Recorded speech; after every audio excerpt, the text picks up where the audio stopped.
My name is Beaumon. I'm with Catholic Community Services. I'm one of many people who are here today just to keep our services going. I'd like to thank Councilmember Teresa Mosqueda, Councilmember Herbold, other council supporters, and you, members of the community, providers, and recipients of services, for coming here in support of keeping our doors open, for continuing to work side by side to help our fellow Seattleites in their time of need. We are here to ask the City of Seattle for just the basic foundation of a guaranteed annual inflation adjustment in our city contracts for human services. Who among us has not needed a helping hand at some time in life? But what happens when the hand is pushed farther and farther away from you by rising costs? We can help one another through poverty, hunger, illness, and homelessness with the right support. Our programs, which are proven successes, don't live on air. We pay our staff. We pay the light bill. We pay rent for our service sites. We buy food for our clients. We pay for maintenance and internet service and phones. All these costs of doing business rise year after year, and if we are to keep our doors open, our services level, we need at the very least to be able to keep up with inflation. When I lease a copy machine, it has an automatic annual inflation increase in the contract. When I lease a building, it has written in the lease a 5% increase in rent every year. That's just doing business. But we don't have a regular guaranteed increase in our City Human Services Department contracts, yet. That's why we are here today. Catholic Community Services St. Martin de Porres Shelter has seen its costs go up 26% in the last 5 years. Our City of Seattle funding has gone up 4%. How can we keep sheltering and feeding people if the city, our biggest government funder, doesn't keep up with costs? To tell us more, more chance, okay. Thank you, OPIU, for leading us in more chance.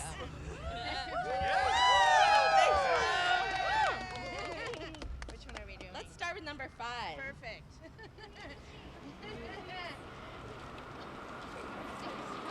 Human services is our domain. Adjust for inflation so we can maintain. Human services is our domain. Adjust for inflation so we can maintain. Service providers bring progress. Our success is your success. Service providers bring progress. Our success is your success. Service providers bring progress. Our success is your success. Service providers bring progress. Our success is your success. Okay, should we do one more? Yeah. Let's do the last one. Our economy is thriving, so why aren't we surviving? Our economy is thriving, so why aren't we surviving? Our economy is thriving, so why aren't we surviving? Our economy is thriving, so why aren't we surviving? Thank you very much. So next to speak, we have Paul Rosenthal from Plymouth Housing. He's their social services program manager. Hello? Okay.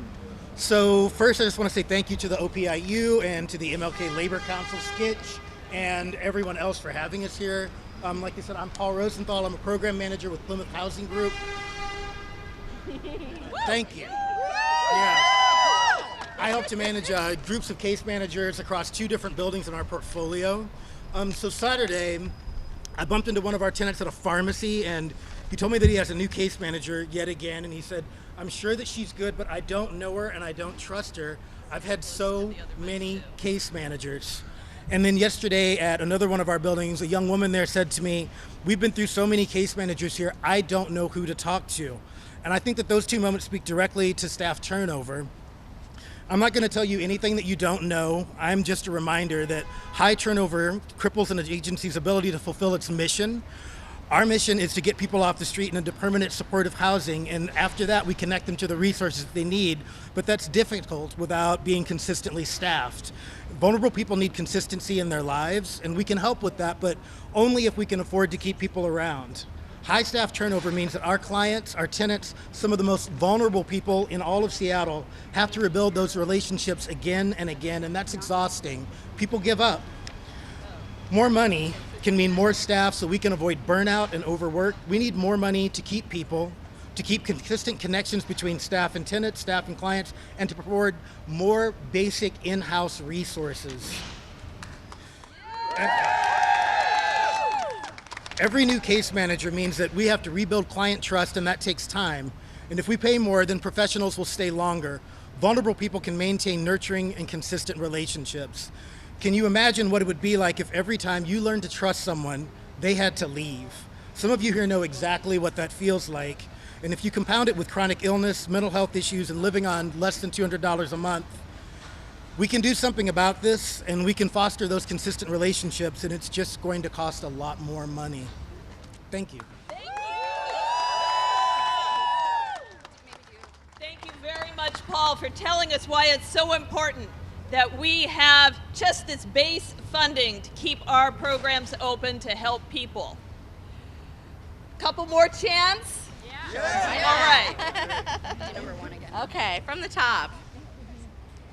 Hear our voice across the nation. We need adjustments for inflation. Hear our voice across the nation. We need adjustments for inflation. Hear our voice across the nation. We need adjustments for inflation. Hear our voice across the nation. We need adjustments for inflation.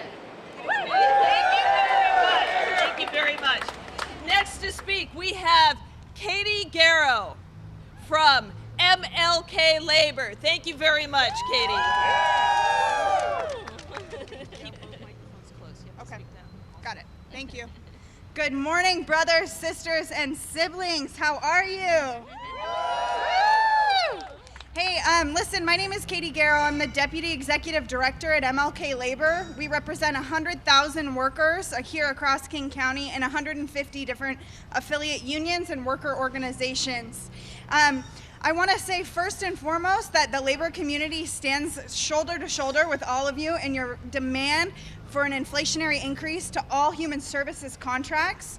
The second thing that I want to say to you is that I used to be a case manager at a social service organization before I worked in organized labor. And one of the dynamics that we often brushed up against was this idea that we had to choose between denying ourselves or denying our clients. And that's a false dichotomy, right? Pablo Neruda, a Chilean poet, wrote this poem called Ode to My Joy. Some of you may know him. He's also a communist, or was a communist. And I want to read an excerpt to you because someone read a piece of this poem to me when I was working in the social service industry, and it touched my heart, and it gave me the courage to fight for myself in our industry. Okay, so I thought that rain had to only drench my clothes in the crimson land of morning, that if I closed my eyes to the rose and caressed the open wound, suffering my share of everyone's pain, that only then was I aiding my fellow man. In this, I erred. I lost my way. So today, I call on you, Joy. And I think joy is a good symbol for us, for the idea of fighting for ourselves and our own self-sufficiency. You know, as I said, it's a false choice to think that we have to deny ourselves in order to serve our clients. In the labor movement, what we do is we build power. Is that right? We build power. Yes. We build power for ourselves and we build power for our clients. And it is just and right to witness the pain and injustice that our clients face and then to resource that pain and injustice by fighting for professional, well-compensated caregivers who can maintain a consistent presence in their lives and continue to serve them with the resources and the dignity that they deserve. So thank you so much for standing up today. We are here with you, anything you need. Thank you so much, Katie. We have Willow Maloney, who's a project assistant at the Morrison, to speak next. Thank you, Willow. Hello, I'm Willow Maloney, and you can literally see the building that I work at from here. It's right over there, beneath the Smith Tower. And I've worked at DESC for 2.5 years and have personally seen the huge difference that housing and community support can make in a person's well-being. However, in that short time, I've also seen that spending on social services has not kept pace with the influx of wealth in Seattle. Our clients need reliable access to food, physical and mental health care, and recreation. If we as a community want to claim that we are properly taking care of our most vulnerable neighbors, we must acknowledge that providing a roof over someone's head is merely the first step. Moreover, we want to ensure that the homes we are providing are safe and secure. Maintenance issues account for a huge portion of our budget in support of housing. One elevator repair alone, which is absolutely necessary for our mobility impaired residents, is upwards of $1,000. Even smaller issues such as leaky faucets and pest control far exceed the bandwidth of our underpaid and understaffed facilities team. This leads into the root of many of these issues: staff turnover and burnout. None of these resources are relevant without staff to administer them. We're blessed in this city to have dedicated people working at every level, from city council to street outreach, to help our clients have a healthy and meaningful life. There is no shortage of compassion, enthusiasm, or skill, only funding. Burnout and turnover due to low wages and high caseloads is every bit as expensive as it is burdensome on our clients and our community of caretakers. We are asking for a promise from our city council and the Seattle community that we will not let our investments go to waste. The investments of the city as a whole, as well as those of clients and social service providers individually. If we can provide these healthy, safe, fulfilling environments for the most vulnerable in our communities, the positive effects will ripple out to everyone in this city. And we believe that Councilmember Mosqueda's bill will allow us to do that. Thank you, Willow. We have with us today City Council Member Lisa Herbold, who is one of our partners in justice.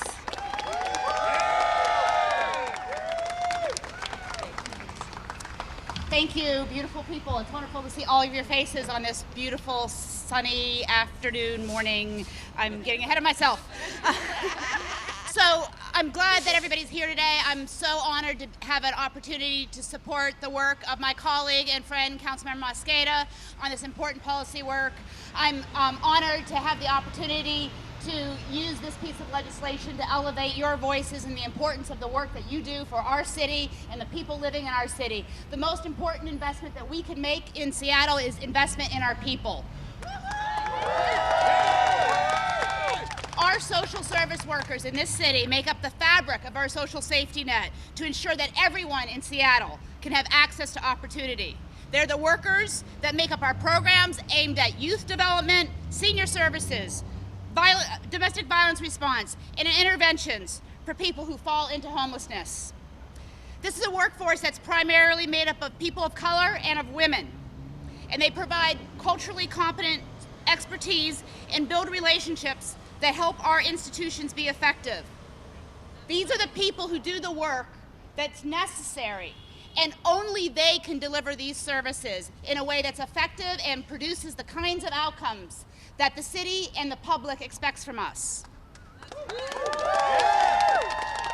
The nonprofits that run these programs have to deal with the high cost of operations as every other business in Seattle. Just because you're a nonprofit does not mean you're not a business. That's right.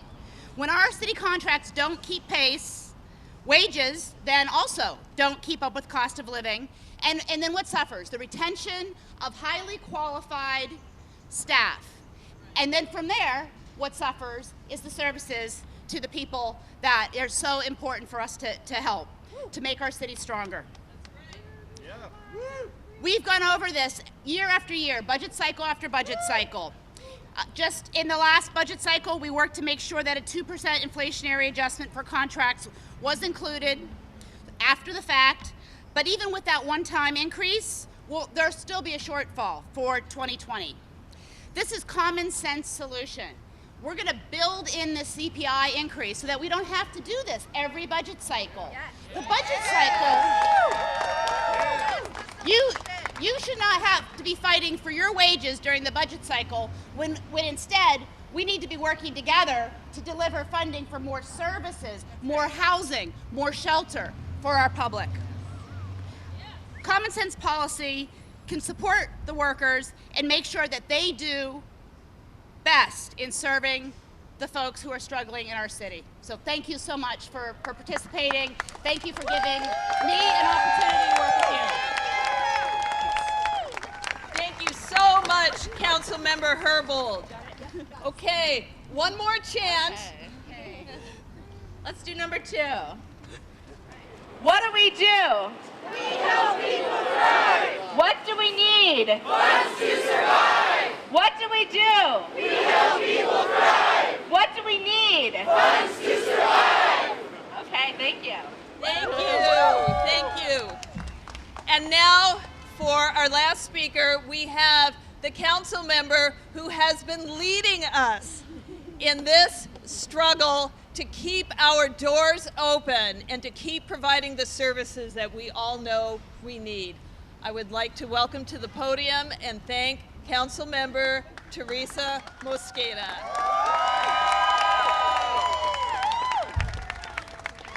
Good morning! Good morning! It is a good morning because after over a decade of you saying that just like every other worker in the city of Seattle, you ought to be able to have an inflationary adjustment because the cost of rent increases, light increases, water increases, and labor should increase as well. We need to be making you whole so you can take care of our most vulnerable. We're here to serve you because you serve Seattle. 10 years in the making to ask for an inflationary adjustment is way too long. We're talking about workers who take care of our most vulnerable. You put food on the table through food bank services. You help seniors have life with dignity. You make sure that youth get access to education. You make sure people have access to health care as a human right that it should be. Housing as the human right that it should be. You are the backbone of what makes our society function. And we need to have a backbone to get you an inflationary adjustment today.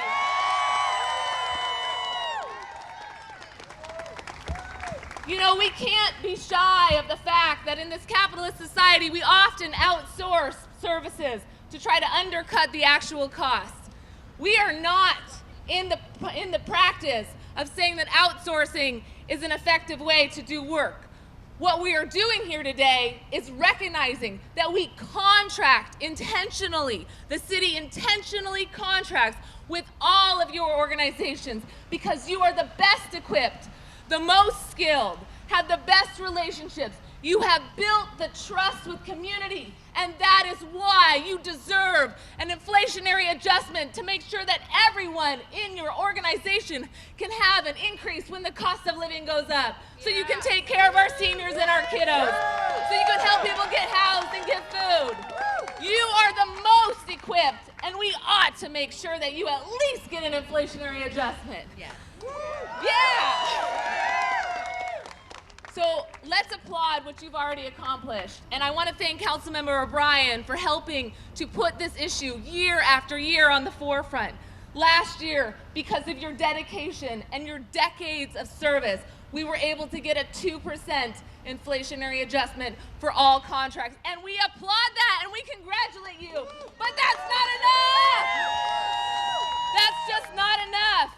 And we're not going to be in the practice of begging and asking and groveling every year for an inflationary adjustment for many of the workers who are barely able to get by. Let's invest in you like you've invested in our community. Let's pass this legislation today, and let's celebrate that after over a decade of your work, we will get inflationary adjustment not only this year, but every year to come. Si se puede. And with that, let's go pass this legislation. legislation today, and let's make history so that, like other cities, I hear from Allison, other cities will follow us.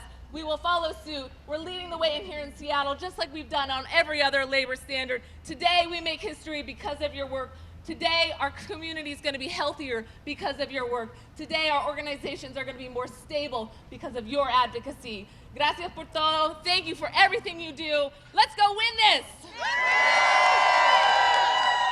Thank you so much, Councilmember Mosqueda. We are going to head upstairs now to the City Council chambers to the meeting to discuss the inflationary adjustment legislation. So we can chant as we're going up the stairs or taking the elevator, but let's wrap this up and get this done so we can continue to get back to work. Thank you, everybody, for coming today. Thank you.